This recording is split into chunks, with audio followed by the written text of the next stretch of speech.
আসসালামু আলাইকুম ওয়া রাহমাতুল্লাহি ওয়া বারাকাতুহু বিসমিল্লাহ ওয়াল হামদুলিল্লাহ ওয়াস সালাতু ওয়াস সালামু আলা রাসূলিল্লাহ ওয়া বা'দ। সুপ্রিয় দর্শক শ্রোতা, কাছে দূরে বিশ্ব জুড়ে যেখান থেকে যমুনা টেলিভিশন দেখছেন, আপনাদের প্রত্যেকে জানাচ্ছি আন্তরিক প্রীতি, শুভেচ্ছা ও মোবারকবাদ। শুরু করছি যমুনা টেলিভিশনের ইফতারের পূর্বক্ষণে চমৎকার আয়োজন রোজার দিনে প্রেজেন্টেড বাই ঢালাই স্পেশাল সিমেন্টের আজকের এই অনিন্দ্য সুন্দর পর্বটি।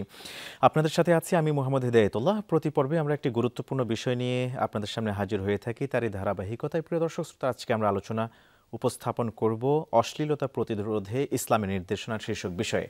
গুরুত্বপূর্ণ এই বিষয়ে আলোচনা উপস্থাপন করবার জন্য স্টুডিওতে আমন্ত্রিত হয়ে ইতিমধ্যে যুক্ত আছেন প্রখ্যাত আলিমুদ্দিন, বিশিষ্ট ইসলামিক চিন্তাবিদ, লেখক, কলামিস্ট ও গবেষক, assistant professor and curriculum specialist, Bangladesh মাদ্রাসা শিক্ষা বোর্ডের ফজিলাতুল আল্লামা ডক্টর মাওলানা মুহাম্মদ হিদায়াতুল্লাহ হাফিজাহুল্লাহ। আসসালামু আলাইকুম ওয়া রাহমাতুল্লাহ। ওয়া আলাইকুম আসসালাম ওয়া রাহমাতুল্লাহি ওয়া বারাকাতুহু। আহলান ওয়া হাসালান শেখ। ধন্যবাদ। আমরা আজকে একটি গুরুত্বপূর্ণ বিষয় নিয়ে আপনার কাছ থেকে শুনতে চাইব কোরআন এবং সুন্নাহর আলোকে। তা হচ্ছে অশ্লীলতা প্রতিরোধে ইসলামের নির্দেশনা। শুরুতে অশ্লীলতা বলতে আমরা আসলে কি বুঝি, আর ইসলাম এই বিষয়ে কি সচেতনতা বাক্য বা বাণী আমাদেরকে দিয়েছেন কোরআন এবং সুন্নাহর আলোকে শুরুতে শুনতে চাইব ইনশাআল্লাহ। ধন্যবাদ আপনাকে। খুবই চমৎকার এবং গুরুত্বপূর্ণ বিষয়ের অবতারণা করেছেন। আসলে শ্লীলতার বিপরীতেই অশ্লীলতা, যেটা শুদ্ধাচারী জীবন আচার নয়, যেখানে যে পরিবেশে যে ব্যক্তির দ্বারা যা করা উচিত নয় তা অসময়ে করাটাই হলো আসলে অশ্লীলতা। তো মূলত জীবনযাপনে, যাপিত জীবনে মানুষ যে রাষ্ট্রীয় কালচার, ধর্মীয় বিধিনিষেধ এবং সোশ্যাল যে সংস্কৃতি, যেটার ভিতরে তার নৈতিকতা বা ইথিক্যাল অ্যাপ্রোচ গড়ে ওঠে, তার ভিত্তিতে তার যে জীবনাচার প্রক্রিয়া, সেটাই হলো একটা শুদ্ধাচারী প্রক্রিয়া।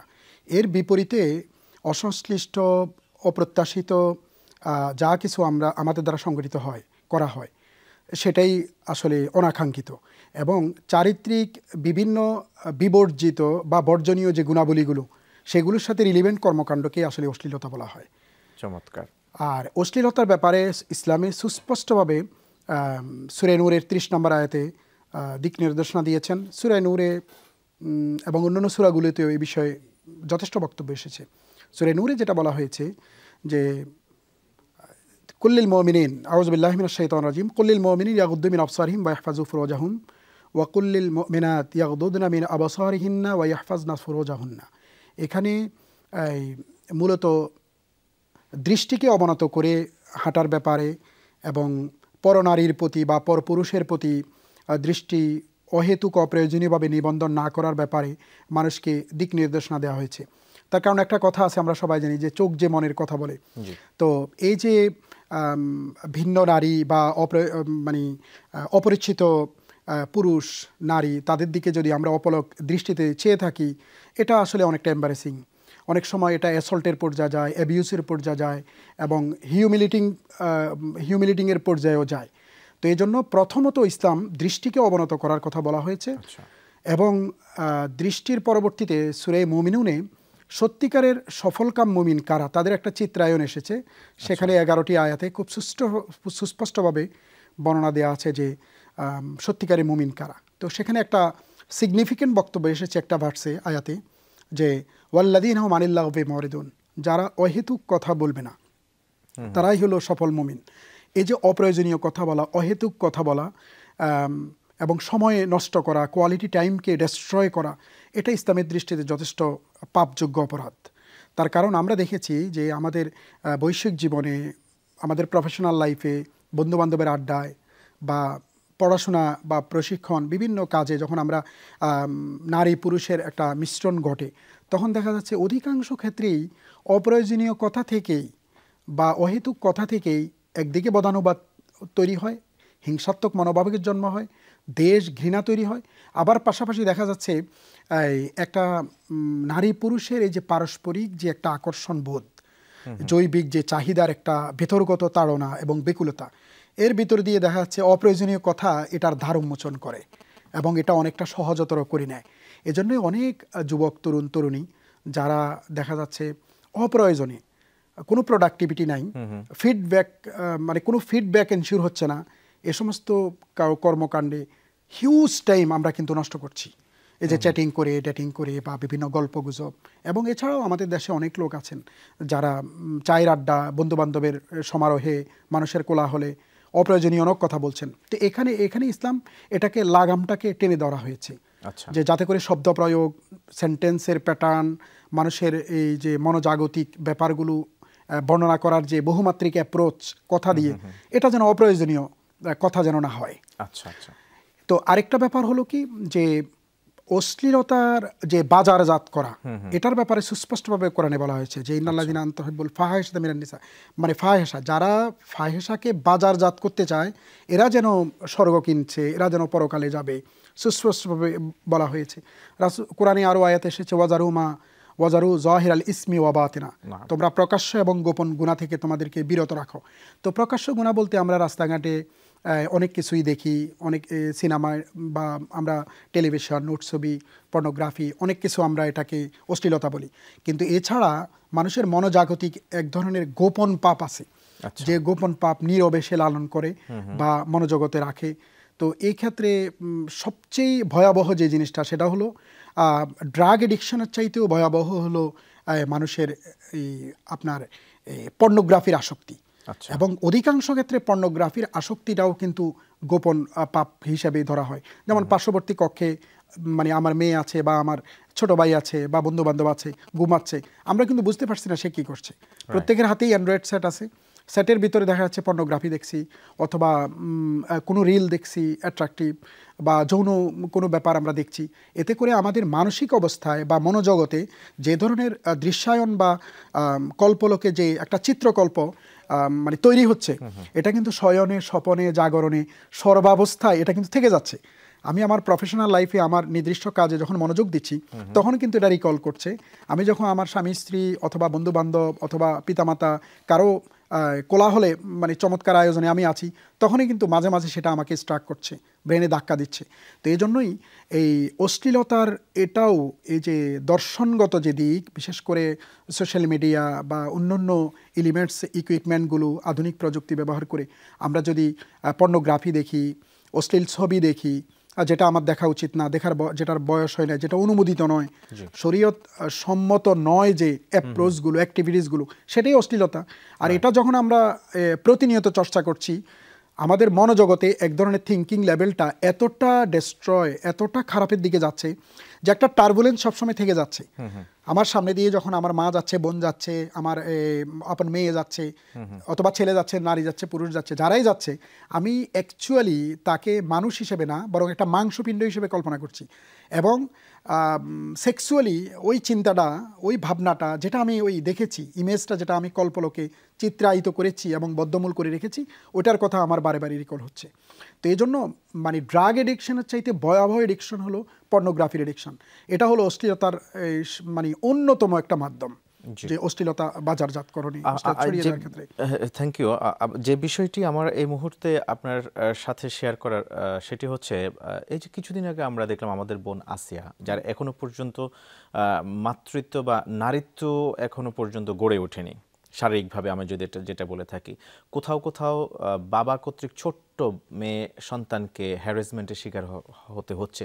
এগুলি কেন হচ্ছে? আপনি কি যেটা বলছেন, এটা কি কোনো পর্নোগ্রাফি দেখার কারণে, নাকি মনোজগতে কোনো এরকম ফাহেসা কোনো কিছু লালন করার কারণে এমন হচ্ছে? না, ধন্যবাদ আপনাকে। এটা মানে একদম রিলেভেন্ট ব্যাপার। সেটা হলো এটা যুগে যুগেই ছিল, এটা কিন্তু আসিয়া দিয়ে নয়, এর আগেও এটা ছিল এবং ইতিহাসে সবসময় এটা সর্বাবস্থায় ছিল। পুরুষ বলতেই বহুগামী এবং পুরুষ বলতেই সেক্সুয়াল টেন্ডেন্সি জন্মগতভাবে নারী পুরুষের এটা গড়ে ওঠে। ধর্ম, পারিবারিক শিক্ষা, সামাজিক সংস্কৃতি এবং ধর্মীয় মূল্যবোধ, ইথিক্যাল অ্যাপ্রোচ, বহুমাত্রিক সামাজিক লোকদের সাথে তার এঙ্গেজমেন্ট তাকে ওই মনোজগৎ থেকে বিরত রাখে, ফিরিয়ে রাখে। এখন এখানে যে কাজটা হয়েছে আসিয়ার ক্ষেত্রে, সেটা হলো যখন ওই ব্যক্তি এই কাজ করতে যাচ্ছে, তখন কিন্তু তার মানে স্বাভাবিকতা, স্বাভাবিক চিন্তাভাবনার যে দিকটা, বিবেকে, এটা কিন্তু তার ছিল না, বরং সেক্সুয়াল টেন্ডেন্সি তার ভিতরে, তার চিন্তার জগতে আধিক্যতা পেয়েছে, তীব্রতা এত বেড়েছে যে হিতাহিত জ্ঞান সে শূন্য হয়েছে। এবং এটা দুইটা কারণে হয়েছে। একটা কারণ হলো পর্নোগ্রাফি। পর্নোগ্রাফির কারণে মানুষ এতটাই এডিক্টেড থাকে যে সে তখন স্বাভাবিক অবস্থাটা আর রিয়েলাইজ করতে পারে না, এবং এটাকে সে সঠিকভাবে বিচার বিশ্লেষণ করে সঠিক সিদ্ধান্ত নিবে, ডান বাম চিন্তা করবে, বৈধ অবৈধ চিন্তা করবে, রাষ্ট্রীয় আইন, শাস্তি, লোকমুখে তাকে দেখলে মানুষ কি বলবে, লজ্জা শরম, এগুলোর আসলে হিতাহিত জ্ঞান তার থাকে না। এটা হলো পর্নোগ্রাফি দেখতে দেখতে একটা। আরেকটা হলো এডিক্টেড হলে। আচ্ছা। এবং আমাদের দেশে 2022 সালে, আপনি প্রথম আলোর একটা রিপোর্ট হয়তো জানেন, 2022 সালে প্রথম আলো একটা রিপোর্ট করেছে, সার্ভে করেছে। ওই সার্ভেতে দেখা গেছে 80 লক্ষ লোক বাংলাদেশে মাদকাসক্ত। এবং ওই যারা ইন্টারভিউ নিয়েছে, ওই গবেষণা পেপার যারা তৈরি করেছে, ওরা বলেছে যে অনেক এডিক্টেড লোক তারা ব্যক্তিগতভাবে সামাজিক বা লজ্জা বা বিভিন্ন কারণে তারা স্বীকার করে নাই।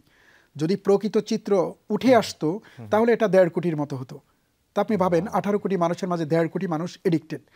এবং এই এডিক্টেড বিশাল একটা জনগোষ্ঠী কিন্তু আছে।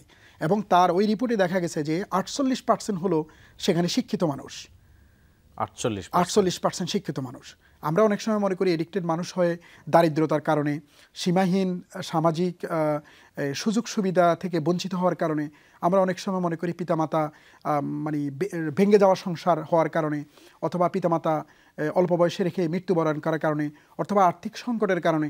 বিভিন্ন ইন্ডিকেটর দিয়ে আমরা এটাকে মেজারমেন্ট করতে চেষ্টা করি।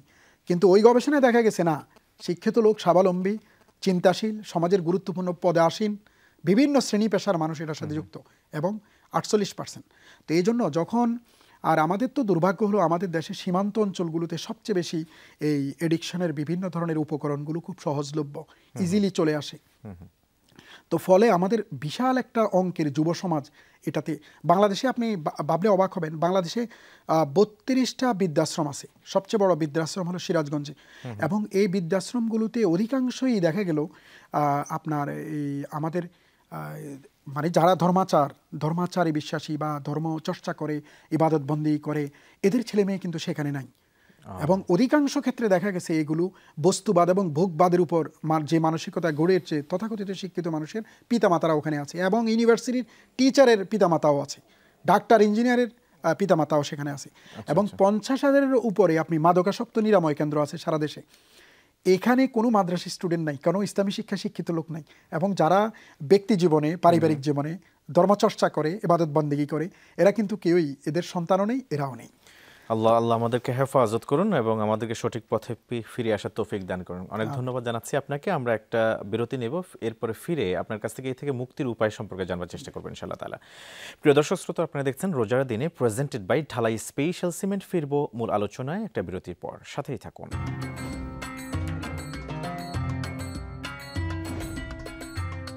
আসসালামু আলাইকুম ওয়া রাহমাতুল্লাহি ওয়া বারাকাতুহু। স্বাগত আরও একবারের মতো। প্রিয় দর্শক শ্রোতা, দেখছেন রোজার দিনে প্রেজেন্টেড বাই ঢালাই স্পেশাল সিমেন্ট। আপনাদের সাথে আছি আমি মোহাম্মদ হিদায়াতুল্লাহ। আজকে আলোচনা শুনছি আমরা আমন্ত্রিত মেহমানের কাছ থেকে অশ্লীলতা প্রতিরোধী ইসলামের নির্দেশনা। গুরুত্বপূর্ণ বিষয়ে আলোচনা করছেন ফজলাতুল শেখ ডক্টর মাওলানা মুহাম্মদ হিদায়াতুল্লাহ হাফেজাহুল্লাহ। স্বাগত শেখ। বিরতির পর আরেকবার মতো আমরা চমৎকার আলোচনা শুনছিলাম আপনার কাছ থেকে, এবং তথ্য উপাত্ত সাথে করে গবেষণাধর্মী উপস্থাপনা। জাযাকুমুল্লাহ খাইরান।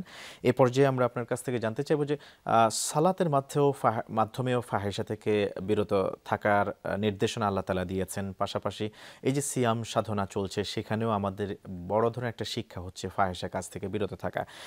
এরপরেও দেখা যাচ্ছে রমজান মাসে অনেক মানুষে যারা সিয়াম সাধনা করছেন, পাশাপাশি তারা সালাতও আদায় করছেন, এর মধ্যেও ফাহিশা কাজে, যেমন জৈবিক চাহিদা চরিতার্থ করা থেকে শুরু করে মাস্টারবেশন থেকে শুরু করে অনেক ফাহিশা কাজে তারা ইফটিজিং এর কাজে জড়িত আছেন। কেন? এই বিষয়ে আপনার গবেষণা। এটার ধন্যবাদ। এই বিষয়ে আপনার গবেষণা। এটার ধন্যবাদ আপনাকে। এটা মূল কারণ হলো অ্যাকচুয়ালি আমরা ইসলামের মৌলিক নির্দেশনা যেগুলো, এগুলোকে আমরা সহজভাবে এটাকে আমরা ধর্মীয় একটা কালচার হিসেবে গ্রহণ করেছি। আচ্ছা। প্রত্যেকটা ইবাদতের একটা সারবস্তু এবং তার প্রাগমেটিক অ্যাপ্রোচ রয়েছে। মানে ব্যবহারিক জীবনে শুদ্ধাচারী ভাবনা তৈরির একটা নির্মাণ শৈলী আছে প্রত্যেকটা ইবাদতে। যেমন আপনি সাওমের কথা বলেছেন। সাওম অধিকাংশ নবীদের সময়ই সাওম প্র্যাকটিসে ছিল, এবং তারই ধারাবাহিকতায় সাওম আমাদের জন্য ফরজ ছিল। এবং সাওমের ওই ফরজ সব যে বিধান, ওই বিধানের সর্বশেষে বলা হয়েছে লাআল্লাকুম তাত্তাকুন, যাতে করে তোমরা তাকওয়া অর্জন করতে পারো। মানে তাকওয়ার গুণে গুণান্বিত হতে পারো। সম্ভবত তোমরা তাকওয়ার গুণে গুণান্বিত হতে পারবে, সম্ভবত। কেন? অনেক লোক সাওম রাখবে কিন্তু সাওম তার অন্তঃসার শূন্য হবে, না খেয়েই থাকা হবে। সাওমটা স্ট্রেংথেন মানে এটা হৃষ্টপুষ্ট সাওম হবে না। হৃষ্টপুষ্ট সাওম মানে যে সাওমটা সাওমের আদাব রক্ষা করে সাওম পালন হয়। রাসূল সাল্লাল্লাহু হাদিসে বলেছেন, মাল্লাম ইয়াদা কাওলা যুর ওয়ালা আমালা বিহি ফালাইসা লিল্লাহি হাজা আন ইয়াদা তাআমা ওয়া শারাবা। যে ব্যক্তি এই সাওমরত অবস্থায় অশ্লীলতা, ফাহিশা কাজ, জাহিলিয়াতের কাজ, বিভিন্ন হাদিসে বিভিন্ন ধরনের সেগমেন্টে এটার আলোচনা এসেছে, এগুলো ছাড়তে পারলো না, তার না খেয়ে থাকার কোনো দরকার নাই। তার মানে সাওমরত অবস্থায় অ্যাকচুয়ালি মানুষ তপস্যায় থাকে, দেনস্তরে থাকে, সে মৌনতায় থাকে, অপ্রয়োজনীয় কথা বলা যায় না এবং মিথ্যা কথা বলা যায় না, বাগড়ম্বরপূর্ণ আচরণ করা যায় না, অন্যের উপর আক্রমণ করা যায় না, এবং সে ওজনে কম দিতে পারে না, বেজাল দিতে পারে না, তারপরে সে সালাত মানে বর্জন করতে পারে না, সাওমরত অবস্থায় সে স্ত্রীকে পেটাতে পারে না, স্বামীকে বকাবাদ্য করতে পারে না, ঝামেলা করতে পারে না, সেই একটা মৌনতার লেভেলে থাকে। তাহলে এই যে আধ্যাত্মিক একটা অ্যাপ্রোচে এই ইবাদতটা, এটা একটা মানুষের ভেতরগত তার নির্মাণ শৈলী তৈরি করছে, তার ভিতরে শুদ্ধাচারী ভাবনা তৈরি করছে। ব্যবহারিক জীবনে 1 মাস যখন সেটা প্র্যাকটিসে যাবে, 1 মাস এইভাবে, পরবর্তী বাকি 11 মাস সে মসৃণভাবে নিজেকে অলৌকিক অদৃশ্য একটা মহাশক্তির সাথে গভীর বন্ধনে সুসম্পর্ক নির্মাণের ভিতর দিয়ে সে যাবে। এজন্যই রাসূল সাল্লাল্লাহু আলাইহি ওয়াসাল্লামের হাদিসে বলা হয়েছে, মান সামা রমাদান ঈমানান ওয়া ইহতিসাবান। আমরা অনেক সময় অনুবাদ করি ঈমান এবং ইহতিসাবের সাথে, কিন্তু ইহতিসাব শব্দটা অত্যন্ত সিগনিফিকেন্ট ওয়ার্ড এখানে। ইহতিসাব মানে কি?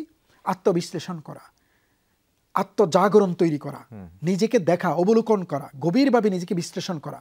যাপিত জীবনে ফেলে আসা দিনগুলোতে আমি আমার সামগ্রিক কর্মকাণ্ডকে আল্লাহর বিধিবিধান অনুযায়ী আমি পালন করেছি, না তার অডাসিটি প্রদর্শন করে আল্লাহর বিরুদ্ধে আচরণ করেছি।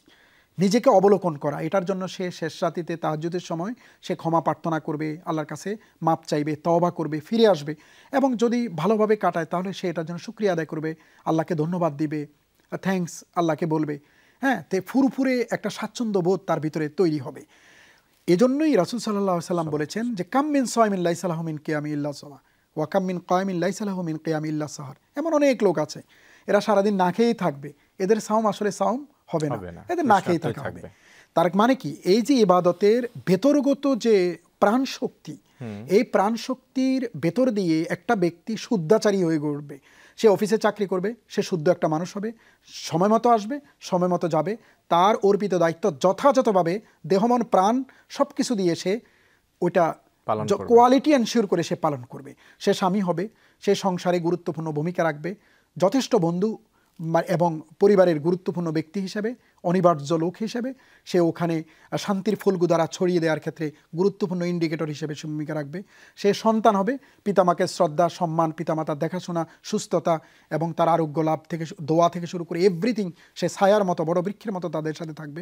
সে হয় নেভার হি উইল স্টে, যেখানে সে থাকবে সেখানে সে আরেকটা আলো ছড়াবে, এবং তাকে দেখে মানুষ তখন ইসলামী সেন্টিমেন্টকে চিন্তা করবে, তাকে দেখে নবী রাসূল ও তার উত্তরসূরি সালাফ তাদের কথা মনে করবে, তাকে দেখে পরকাল, জান্নাত, জাহান্নাম, ইসলামিক একটা মডেল ফিল করবে। তো ওই অ্যাপ্রোচ নিয়ে অ্যাকচুয়ালি আমরা ইবাদত বন্দেগী করি না। এজন্য রাসূল কোরআনের সে আয়াত সূরা আনকাবুতে যা বলছে, ইন্নাস সালাতা তানহা আনিল ফাহশাই ওয়াল মুনকারি ওয়াল বাগি, যে সালাত অশ্লীলতা বিরত হবে। কখন? সালাত তো একটা মৌনতা, যে দেহ, মন, তনু সব কিছুকে আল্লাহকে সামনে রেখে, কল্পলোকে, চিন্তার জগতে সমস্ত কিছুকে সামনে রেখে কোরআন তেলাওয়াত করছে, সে কোরআনের প্রত্যেকটা অক্ষরে, শব্দের ভিতরে ভিতরে সে বিচরণ করছে এবং আল্লাহর সে দিদারের দিকে এখানে বিমোহিত হচ্ছে। এবং এই জন্যই আমরা দেখি সৌদি আরবে, বিশেষ করে মধ্যপ্রাচ্যের যে দেশগুলোতে মানুষ আরবি ভাষা জানে, তারা যখনই মুসল্লি হিসাবে সালাত আদায় করছে ইমামের পিছনে, তখন তারা ওই আরবির ওই ভার্সেসগুলোর, কোরআনের আয়াতগুলোর অর্থ জানার কারণে, এগুলোর ভেতরে প্রবেশ করার কারণে, এগুলোর অন্তর্গত প্রাণ শক্তি অনুধাবন করার কারণে তারা কেঁদে দিচ্ছে, তারা কাঁদছে ধীরে ধীরে। কিন্তু আমাদের প্রফুল্ল জান্নাতের আয়াতগুলো পেলে, জান্নাতের আয়াতগুলো হাসছে, বাশাশাতুল ওয়াজ, মানে খুবই হাস্যোজ্জ্বল হচ্ছে। আবার যখনই পরকালের যে খুযুহু ফাগুল্লুহু সুম্মাল জাহিমা সাল্লু সুম্মা ফি সিলসিলাতি যারউহা ৭০ যিরাআন ফাসলুকু, এই যে জাহান্নামীদেরকে ৭০ গজ শিকল দিয়ে টেনে হেঁচড়ে জাহান্নামে নিয়ে যাবে, বাঁধবে অপরাধীর মতো, এই যে আয়াতগুলো যখন পড়বে তখন তারা হু হু করে কাঁদছে। তা আমাদের দুর্ভাগ্য হলো, আমাদের বাংলাদেশের মানুষ কোরআনকে রমাদান মাসে স্পেশালি তেলাওয়াত করে সওয়াবের আশায়, এবং সোয়াব তেলাওয়াত শব্দের অর্থ অনুসরণ, অনুকরণ করা। যেমন ওয়াশামসি ওয়া দুহাহা, শপথ সূর্যের যখন তা আলোক উজ্জ্বল হয়, ওয়াল কামারি ইযা তালা, শপথ চাঁদের যখন চাঁদ সূর্যকে অনুসরণ করে। তো এখানে তালা ইয়াতলু তেলাওয়াতান মানে অনুসরণ অনুকরণ করা। এজন্য আল্লাহ অন্য আয়াতে বলছে হাক্কা তেলাওয়াতি আল্লাযিনা ইয়াতলুনা কিতাব হাক্কা তেলাওয়াতি, তেলাওয়াতের হক আদায় করে তেলাওয়াত করা। দুইটা জিনিস, একটা হলো তারতিল শুদ্ধভাবে তেলাওয়াত করা, 2 নম্বর হলো তার অর্থ, তার বিষয়বস্তু, তার ভাব এবং সে কি আবেদন করছে, আল্লাহ কি কথা বলছে আমাকে আপনাকে উদ্দেশ্য করে, সেটা অনুধাবন করা, রিয়েলাইজ করা এবং পরিবর্তনের অঙ্গীকার করা। আল্লাহর সাথে সাথে আল্লাহর কথা শুনে শুনে আল্লাহর কাছাকাছি যাওয়া, আল্লাহর সন্তুষ্ট এবং মনোরঞ্জনের জন্য নিজেকে প্রস্তুত করা। মানে এজন্যই এটাকে আরো অ্যাডভান্স লেভেল আল্লাহ বলছে আফালা ইয়াতাদাব্বারুনাল কোরআন, এরা কি কোরআন গবেষণা করে না? না আমালা কুলুবিন আকফালুহা, না তারা তাদের অন্তরে তালা দিয়েছে। এই যে অন্তরে তালা মানে চিন্তার বহুমাত্রীকরণ, ভার্সেটাইল ডাইমেনশনাল অ্যাপ্রোচ। এই যে তাদাব্বুর, তাফাক্কু, কম্প্রিহেন্ড নলেজ, প্রফাউন্ড নলেজ, গভীর জ্ঞান আহরণের জন্য বলা হয়েছে। তো এটাকে গবেষণা বলছে। অবশ্যই গবেষণা অর্থ কি? নিউ নলেজ অ্যাড করা। গবেষণা অর্থ কি? এক্সিস্টেন্স নলেজের কারেকশন এনশিওর করা। তো আপনি যদি শুধু রিডিং পড়েন, শুধু রিসাইটিং করেন, তাহলে কি আপনি একটা innovative, creative new knowledge add করতে কি আপনি পারবেন? তো তাদাব্বুর তাফাক্কুর কি হবে? এই জন্য আমরা একটা গবেষণা দেখেছি, বাংলাদেশের প্রায় 15 থেকে 30-35-এর ছেলে মেয়েদের, এই যে ইয়াং শ্রেণী, তাদের 90% শুদ্ধভাবে এখন কোরআন মাজিদ পড়তে পারে না। এবং যে শ্রেণীটা 10% পড়ে, এদের অধিকাংশই বৃদ্ধ মুরব্বী, এবং এদের 90 থেকে 98% এরা অর্থ পড়ে না। এরা শুধু তেলাওয়াত সওয়াব করে, সওয়াবের আশায়। এবং এই যে সওয়াবের আশায় করার কারণে মূল জ্ঞানের যে মূল রিসোর্স, সেই ভান্ডার থেকে আমরা অনেক দূরে। এই কারণে কোনো ইবাদত বন্দেগীতে দেখবেন প্রাণ শক্তি জাগে না। একটা লোক ধরেন এই কোরবানি দিবে, কোরবানি দেওয়ার জন্য 1 লক্ষ টাকার সে গরু কিনলো, সে সেলফি দিচ্ছে, প্রচার করছে, দেখাচ্ছে, অথচ রিয়া এবং সোমাত দুইটাই শিরিক। এবং আরও অদ্ভুত ব্যাপার হলো, তাকে যদি বলা হয়, যদি কৃত্রিমভাবে বলা হতো যে আপনি এই টাকাটা এবারে এই ফিলিস্তিনের লোকদের জন্য দেন, আপনার প্রতিবেশী গরিব আত্মীয়টাকে দেন, সে একটা স্বাবলম্বী হোক, এটা আল্লাহও যদি বা অথবা রাসূল সাল্লাল্লাহু আলাইহি ওয়াসাল্লাম এসেও যদি বলতো, সে কিন্তু দিত না। খুব কম লোকই দিত।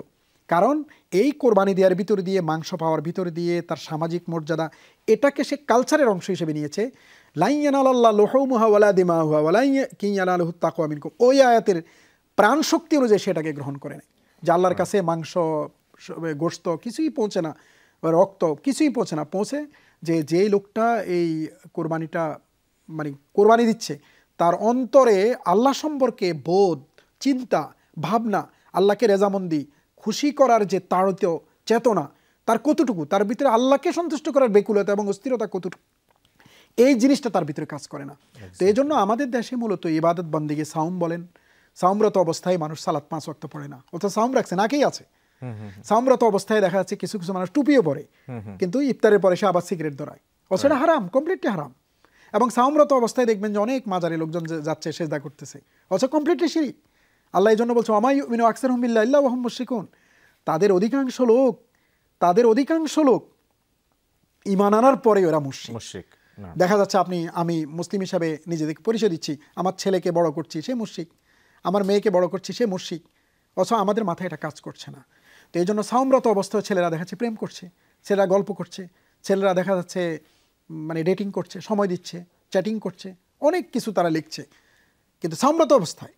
তার মানে সাওমের যে অন্তর্গত প্রাণ শক্তি, তার যে নির্মাণ কৌশল, নির্মাণ শৈলী, এবং এই ইবাদতের মাধ্যমে যে শুদ্ধাচারী একটা জনগোষ্ঠী, আপনার ম্যান পাওয়ার আল্লাহ তৈরি করতে চান, যেটা রাষ্ট্রের জন্য খুব গুরুত্বপূর্ণ, বিশ্বস্ত লোক, সত্যবাদী, সত্যাশ্রয়ী লোক হবে রাষ্ট্রের জন্য, আদর্শ নাগরিক হবে রাষ্ট্রের জন্য, পিতামাতার জন্য নির্ভরশীল সন্তান হবে, আবার স্ত্রীর জন্য স্বামী হবে, স্বামীর জন্য স্ত্রী হবে। এই যে বহুমাত্রিক প্যাটার্নে তাকওয়ার গুণে গুণান্বিত করে তাকে যে একটা শুদ্ধাচারী মানে মানুষে পরিণত করবে, সেই জিনিসটা সেটা হচ্ছে না। আল্লাহ তাআলা আমাদের বোঝার তৌফিক দান করুন, আমাদের সবাইকে শুদ্ধাচারী হওয়ার তৌফিক দান করুন, এবং আমাদের ইনার সেলফ, ইনার ওয়ার্ল্ডটাকে আরো পরিশুদ্ধ, পরিশীলিত, পরিমার্জিত করে উপস্থাপন করার তৌফিক দান করুন। অনেক অনেক ধন্যবাদ জানাচ্ছি আপনাকে আমাদেরকে চমৎকার আলোচনা উপস্থাপন করার জন্য। জাযাকুমুল্লাহ খাইরান। ধন্যবাদ আপনাকে। প্রিয় দর্শক শ্রোতা, এতক্ষণ পর্যন্ত দেখছিলেন রোজার দিনে প্রেজেন্টেড বাই ঢালাই স্পেশাল সিমেন্ট। আজ এই পর্যন্তই, ইনশাআল্লাহ তাআলা দেখা হবে পরবর্তী পর্বে। ততক্ষণ পর্যন্ত ঈমান ও ইহতিসাবের সাথে সিয়াম সাধনা করুন, আর যাপিত জীবনের যাবতীয় পাপাচার, কামাচার ও অশ্লীলতা থেকে বিরত থাকার আহ্বান জানিয়ে আজকের মতো শেষ করছি। সুবহানাকাল্লাহুম্মা ওয়া বিহামদিকা আশহাদু আল্লা ইলাহা ইল্লা আনতা আস্তাগফিরুকা ওয়া আতুবু ইলাইক। আসসালামু আলাইকুম ওয়া রাহমাতুল্লাহি ওয়া বারাকাতুহু।